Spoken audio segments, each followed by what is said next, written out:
Justiça pela orelha! Justiça! Justiça pela orelha! A cabeça dele estava arrebentada por dentro. É isso que a veterinária que trabalhou no caso da Orelha falou sobre ele.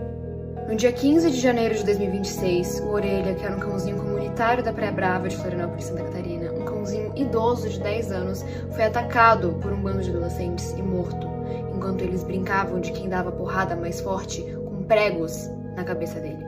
Depois de ser agredido na praia a pauladas por 4 adolescentes de classe alta em Florianópolis. E o nome de cada um deles. Eu não posso colocar a foto deles aqui porque eles são menores de idade, mas eu posso colocar um nome sim e deixar claro que eu nunca mais vou esquecer do rosto de cada um e eu nunca mais vou esquecer do nome de cada um. O que vocês puderem compartilhar sobre a Orelha, não precisa ser esse vídeo, mas o que vocês puderem compartilhar, compartilhem. Não deixem esse assunto morrer, vamos fazer isso chegar nas grandes mídias e vamos fazer com que a Orelha tenha justiça.